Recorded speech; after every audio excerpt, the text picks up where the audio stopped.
vlog. J'ai jamais fait une vidéo dans cette position, c'est trop bizarre. Aujourd'hui on est lundi 11 mai, c'est un jour important pour la France. Mais ça va pas changer grand chose à ma vie, j'ai pas l'intention de sortir ni aujourd'hui, ni demain, ni même cette semaine je pense. Je vais sortir par contre la semaine prochaine parce que j'aimerais aller chez le coiffeur. Je vais refaire mon blond là, je peux plus voir cette couleur en peinture, ça me...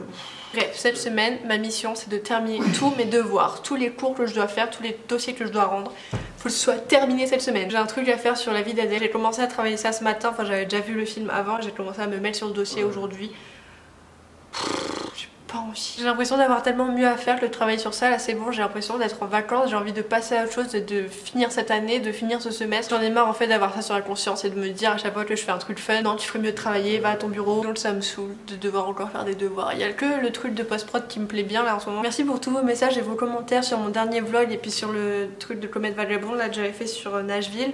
Ça m'a fait trop plaisir que vous complimentiez le montage parce que j'ai vraiment passé du temps et c'est ma petite passion en ce moment. J'adore faire des trucs un peu différents au niveau du montage et de la post-prod en général sur ma chaîne. C'est quelque chose que j'ai pas suffisamment travaillé avant alors que j'aurais pu. Ça me fait trop plaisir de faire ça, j'adore.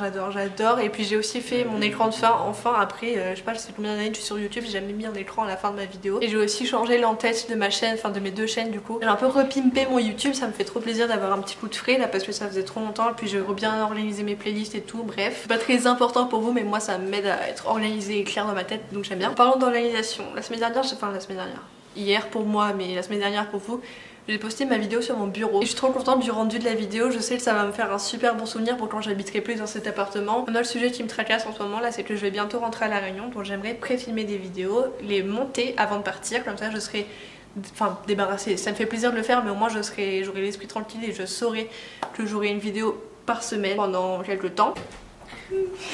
J'ai quelques idées de vidéos que j'aimerais tourner bientôt, des vidéos que j'ai écrites, enfin pas écrites mais j'ai fait le plan et je sais ce que je vais dire à peu près dans la vidéo. Mais je suis pas trop fan du concept de pré-filmer des vidéos. J'aime bien tourner, monter, poster une vidéo et avoir vos retours directs et j'aime pas quand ça attend là, genre je vais filmer une vidéo, si je filme une vidéo aujourd'hui et que je la poste dans 3 semaines, bah ça va me saouler, enfin je sais pas, je suis trop pressée en fait d'avoir vos réactions et tout. Bref, tout ça pour dire que je pars bientôt et que j'ai beaucoup de choses à faire. Et ça me stresse punaise à chaque fois que je vais partir en voyage, j'ai toujours 10 000 trucs qui se profilent juste avant. Au moins c'est sûr je serai très bien relaxée quand je serai à La Réunion en vacances ou même quand je serai en quatorzaine, au moins là j'aurai plus rien à penser mais bon. Là en ce moment c'est pas trop la joie. Enfin si la vie est belle mais c'est pas... Elle pourrait être encore plus belle. Ah oui et là je touche mes cheveux, j'y pense. J'ai coupé mes cheveux toute seule comme une grande. J'arriverai pas à vous montrer là tout de suite en vidéo mais j'ai filmé tout le processus de quand je me suis coupé les cheveux. J'ai mis 20 minutes à couper 3 pointes. Je vous mettrai ça juste après, c'est pas parfait, les points sont pas totalement égales mais pour l'instant ça me va très bien. Je trouve que c'est plutôt bien fait pour une première fois et au moins ça m'a économisé 30 € de coiffeur. Enfin pour les pointes après je vais quand même aller chez le coiffeur pour me refaire cette couleur de merde. J'aimerais bien être blonde de chez blonde, être née blonde comme ça, j'aurais pas de problème de coiffeur, ça me coûtera pas 100 € d'aller chez le coiffeur pour faire ma couleur. Bref, je vais me remettre au travail parce que j'ai vraiment beaucoup de choses à faire mais si vous saviez la liste de trucs que je dois faire. Je suis tellement obsédée par l'idée de réussir à tout faire sur ma liste point par point que ça commence à me stresser, j'ai envie de m'allonger, prendre un livre et ne rien faire de la journée en espérant que mes problèmes s'effacent par eux-mêmes. Mes problèmes, c'est pas non plus des problèmes. Bon bref, je ferme ma grande bouche, bisous à tout à l'heure.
Samedi 16. Hier j'ai publié ma vidéo sur Orlando. En septembre 2017 2017, je suis allée à Orlando et j'ai fait Disney World, Universal Studios, les deux parcs. Et quand je suis rentrée, je vous avais dit dans un de mes bilans mensuels quand j'étais au pair là, qu'il s'était passé plein de trucs à Orlando et que je voulais vous raconter une story time en vidéo et tout, mais je l'ai jamais fait parce que finalement, enfin je sais pas, ça me paraît pas si ouf que ça, mais ça l'est quand même, du coup je vais vous raconter ici si ça vous intéresse. Donc Orlando, tout a commencé un samedi, je me promenais un petit peu sur American Airlines, sur le site, et là je tombe par hasard sur un vol pour Orlando à moins de 100 €, ce qui est très peu cher pour les États-Unis et surtout pour American Airlines, sachant que je voulais partir la semaine d'après, du jour où j'ai regardé, tu vois. Bref, je trouve mon billet très peu cher, je demande à ma host si ça lui convient que je parte ce jour-là, et entre temps le billet était remonté. Je me dis non. J'ai attendu quelques heures en priant pour que le prix revienne à son prix d'origine et j'ai trouvé mon billet d'avion de Charlotte à Orlando pour moins de 100 €. Déjà c'est le premier truc incroyable. J'étais censée partir 3 nuits, partir le vendredi et rentrer le lundi matin. Donc je trouve mon couchsurfer, très bien. J'arrive, le gars chez qui je dormais est venu me chercher, il avait un Airbnb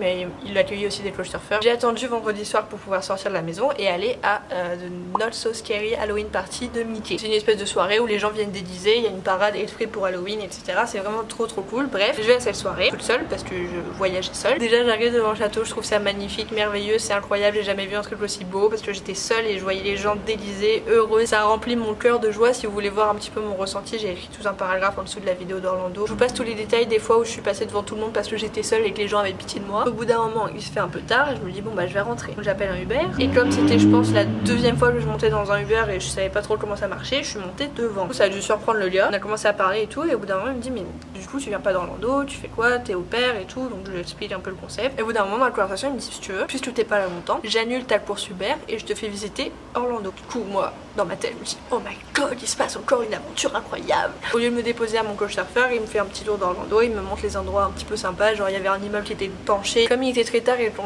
m'a montré un petit peu les endroits où il y avait les gens qui sortaient, donc des boîtes, les gens qui étaient complètement sous et tout. On s'est fait arrêter par la police, ils ont demandé bah qu'est-ce que vous faites là. Une fois que la police nous a laissé partir, on s'est dit bon bah on va rentrer maintenant. Il m'a déposé devant mon couchsurfer et sur le chemin on continue de parler, enfin il était très gentil. Donc là je suis devant la porte et je toque chez mon couchsurfer et personne ne m'ouvre. J'attends 5 minutes, 10 minutes et au bout d'un moment ouf, quelqu'un se lève enfin et quelqu'un vient m'ouvrir. Bref, je vais me coucher avec une aventure incroyable à raconter à ma mère. Le lendemain j'allais à Universal Studios pour voir le parc d'Harry Potter. Donc je me rends à Universal à la première heure. Une fois que ça s'est ouvert, hop, j'ai tracé direct vers le château d'Harry Potter. Je suis arrivée comme ça, j'ai vu le château et j'ai pleuré toutes les larmes de mon corps. En vrai j'avais vraiment réalisé un de mes rêves, c'était de voir Poudlard, genre c'était devant mes yeux. Bref, donc je me remets toujours pas de mes émotions. Je vais faire direct la première attraction qui se trouve dans le château. Je n'ai fait que pleurer, j'ai rien vu des images, j'ai rien vu des écrans, j'étais en larmes, je voyais flou. Je l'ai refait une deuxième fois. Je me souviens plus exactement de tout ce qui s'est passé pendant cette journée, mais je sais que j'ai réalisé des rêves incroyables. J'ai bu de la bière over, j'ai passé la journée là jusqu'à ce que le parc ferme. Au bout d'un moment je suis sortie et j'avais rendez-vous avec un gars que j'avais rencontré sur l'application de Couchsurfer qui travaille à Universal. Donc on se retrouve, on se rencontre et là il me fait passer pour la soirée d'Halloween. J'ai rien eu à payer, je suis rentrée et j'ai passé une soirée super bien. Mais pendant cette soirée j'étais épuisée, j'ai eu du mal à discuter avec le gars qui m'avait fait rentrer. Il était vraiment trop gentil et on se parle encore, il m'envoie tout le temps des nouvelles de ce qui se passe dans les parcs, les nouvelles attractions un peu secrètes et tout. J'étais vraiment épuisée, j'avais passé la journée debout dans un parc, c'est pas non plus... Enfin, raconter comme ça fait vraiment... genre j'ai des problèmes graves dans la vie, mais vraiment je n'ai jamais été aussi fatiguée de ma vie entière. Et c'est sans aucune exagération que je vous dis ça, j'ai jamais de ma vie, ni avant ni après, été aussi fatiguée que cette soirée là. Donc j'étais épuisée, je parlais à peine, je tenais à peine debout, je sais pas comment j'ai fait pour ne pas m'endormir parce que vraiment c'était de la fatigue physique, émotionnelle. Bref, on était dans une des files d'attente pour continuer à faire un chemin, enfin une attraction, je sais pas comment on peut appeler ça. Et là je reçois un message de mon couchsurfer qui me dit on va aller en boîte d'ici quelques heures, est-ce que tu penses rentrer bientôt? Ben non en fait je peux pas rentrer tout de suite, mais est-ce que c'est possible de me laisser une thé sous paillasson ou alors d'attendre? T'as pas de réponse, j'avais quasiment plus de batterie. Une heure après le gars me dit ben en fait on est allé en boîte, donc moi panique, je n'apprécie plus rien de ce qui se passe autour de moi, j'arrive plus à profiter du moment, tu vois, je suis juste en stress, je me dis je vais dormir dehors alors que je suis épuisée. Là je dis gentiment au gars qui m'a fait rentrer, je dis Alex s'il te plaît, est-ce que ça te dérange de me ramener en voiture? Donc il me ramène en voiture, Alex me dépose devant la porte du couchsurfer. Je savais qu'il était pas là donc je savais que j'allais dormir dehors, mais je l'ai pas dit au gars parce que je voulais pas l'emmerder, je voulais laisser partir. J'étale mon kawaii que j'avais acheté dans la journée, j'enlève mes chaussures et je vois l'état de mes pieds. J'ai pris des photos, je vous les montrerai pas mais je les garderai toute ma vie pour m'en souvenir de cette fatigue, de ce que mon corps a pu être capable de faire et de supporter. Donc je m'allonge, je m'installe, je me fais mon petit lit et j'étais prête à dormir devant cette porte. Et j'étais super bien. Quand je me suis allongée, je me suis dit waouh, c'est pas grave, j'ai pas besoin d'un lit, je veux juste être à l'horizontale. Là évidemment je ne le dis pas à ma mère tout de suite. Je commence à m'endormir et là je reçois un message qui vient du ciel. C'est le coach d'affaires qui me dit essaye ce code, et en fait sur la porte il y avait un code et il suffisait de mettre ce code pour que la porte s'ouvre. Là, alléluia, je rentre. Il me restait 1% de batterie. Je m'endors et le lendemain rebelote. Je me lève aux aurores et je me rends au deuxième parc. Parce qu'on en a jamais assez. Là, à part quelques moments de chance dont je me souviens pas en détail, je suis sûre qu'il y en a eu. Ah si, il y a un truc. C'est pas très important. C'est juste que, en fait, dans le deuxième parc, c'est du coup Diagon Alley. Donc c'est le chemin de traverse, il y a Gringotts et tout, et à Gringotts on peut échanger notre argent contre des sous Harry Potter. Bref, j'ai fait ça, j'ai échangé 10 $, ou un truc du genre. Je m'assois en face de la banque et là, qu'est-ce que je vois par terre? Une enveloppe de Gringotts que j'ouvre, et là je vois l'équivalent de 500 $. Donc j'étais tourmentée entre le bien et le mal. Est-ce que j'utilise ces 500 $ qui sont par terre devant mes yeux, qui sont arrivés juste pour moi là, et je m'achète ma cape d'Harry Potter dont je rêvais depuis la veille, ou alors je reste là et j'attends sagement avec l'enveloppe dans les mains que quelqu'un vienne la chercher. J'ai attendu 10 minutes, 15 minutes, là il y a quelqu'un qui vient et qui regarde par terre et qui cherchait son enveloppe de 500 $. Du coup je demande à la dame ce qu'elle cherche parce que c'était vraiment à mes pieds, et elle me dit mon fils a perdu son enveloppe, on venait de lui faire changer pour lui acheter une cape et tout, et là je lui dis bah tenez. J'étais trop contente d'avoir pu rendre ce qu'on m'avait donné la veille. C'est à dire qu'à chaque fois que j'ai de la chance ou qu'il y a quelqu'un qui fait quelque chose pour moi de juste gentil et désintéressé, je peux pas m'empêcher de vouloir faire exactement la même chose, même si c'est pas à se diriger vers la personne qui m'a fait un truc gentil. J'ai besoin de rendre pour, je sais pas, faire tourner le karma, enfin me dire que je peux pas m'arriver que du bonheur, j'ai besoin de donner du bonheur aux autres. Ça c'était un moment aussi qui m'a marqué et que j'oublierai pas. Je pense que vraiment j'ai vu la joie dans le regard de cette femme qui retrouvait l'argent de son fils pour lui acheter un cadeau, enfin je sais pas, c'était... J'ai plus pris de plaisir à faire ça que à m'acheter moi un truc avec ces 500 € alors que j'aurais pu partir avec. Enfin, j'aurais rien fait de mal, j'avais juste trouvé un truc par terre. Je sais pas, j'ai dû me douter qu'elle allait revenir, du coup je suis restée sagement sur le banc. Et à part ce truc là, j'ai plus trop le souvenir de ce qui s'est passé exactement, à part des petits moments de chance comme je vous l'avais dit, des trucs où je suis passée devant tout le monde, où les gens avaient pitié de moi et ils me disaient tiens viens en cachette, fais tout doucement et je te fais passer devant. J'ai pris mon carnet de voyage pour me rafraîchir la mémoire. En fait j'aurais carrément dû vous lire tout ce que j'avais écrit, c'est beaucoup mieux expliqué je pense parce que c'était plus réfléchi à l'écrit et c'était sur le moment donc il y a sûrement plus de détails. Voilà, devant moi par terre je vois une pochette de Gringotts, je la prends, je regarde autour de moi par curiosité, personne, donc je l'ouvre. Dedans il y avait beaucoup d'argent. J'ai pensé tout de suite à ce que je pouvais m'acheter avec, puis j'ai pensé à tout ce que j'aurais pas pu m'acheter si j'avais perdu une telle somme, alors je suis restée sur le banc pour attendre que quelqu'un vienne la chercher. Quelques minutes plus tard, une femme cherchait un truc par terre. C'était celle qui avait perdu ses sous. Elle m'a remerciée et j'étais très fière de moi. Vu la chance que j'ai, ça m'a fait plaisir d'être la chance de quelqu'un. Je suis trop contente d'avoir ce truc là. D'ailleurs, je vous en parlerai dans une vidéo prochainement de tous mes carnets et tout. Mais un carnet de voyage, c'est trop précieux. Ça raconte vraiment en détail tout ce qui s'est passé. Comme ça, je suis sûre de jamais rien oublier. Voilà, c'est tout pour ma story time sur Orlando. C'est pas très impressionnant à raconter comme ça. Mais sur le moment, c'était vraiment des trucs de ouf. C'était que des moments de chance, des moments de pas de chance. Et finalement... tout se terminait toujours bien. J'avais rien à faire, j'avais juste une bonne étoile, j'avais de la chance et j'étais très reconnaissante de cette chance et je pense que c'est ça qui a fait que j'avais encore plus de chance. Vous êtes libre ou non d'y croire, mais moi je pense que plus on est reconnaissant, plus il se passe des choses pour lesquelles on doit être reconnaissant. Enfin je sais pas si vous me suivez. À la fin je termine mon récit par merci, ça prouve vraiment que je suis reconnaissante et je suis très contente de cette qualité. Et ça fait 30 minutes que je pars donc je vais couper des détails je pense. En tout cas si vous ne les avez pas encore vus, les deux vidéos sur Nashville et Orlando seront dans la barre d'infos. Les vidéos peuvent être améliorées. En tout cas si je les refilmais aujourd'hui ce serait très différent, mais ça me fait quand même de bons souvenirs et j'aime beaucoup celle d'Orlando plus que celle de Nashville. J'espère qu'elles vous plairont aussi si jamais vous allez les voir. Et sur ce je vais arrêter de parler parce que ça commence à faire longtemps et j'ai pas envie de vous saouler, donc on se reparle plus tard. Bisous.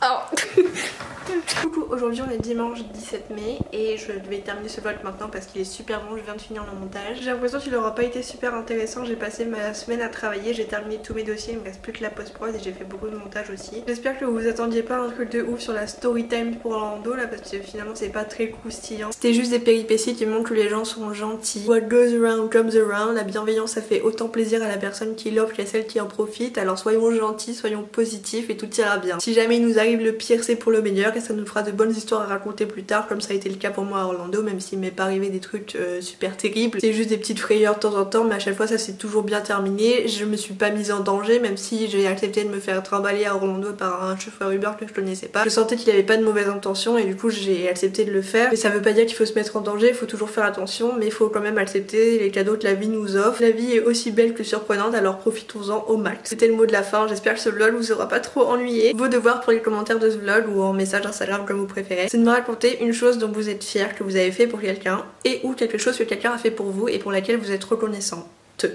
Reconnaissante. Partagez vos petites histoires en commentaire, ça me fera super plaisir de lire ça. Et sur ce, je vous dis au revoir. J'espère que cette vidéo vous aura plu. Si c'est le cas, ça me fait trop plaisir. Passez une bonne semaine. Bisous.